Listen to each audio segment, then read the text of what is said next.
Evet. Gece vakti balığa geldik.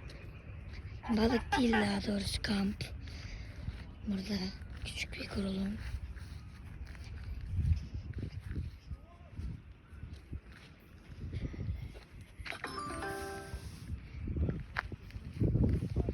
Babamlar orada çadırı kurmaya çalışıyor. Şöyle gidelim yanlarına. Sayın amca ne yapıyorsun? Teşekkür ederim Arda'cığım. Ne yapalım? Kuruluyoruz. Kolay gelsin. Sağ ol. Teşekkür ederim.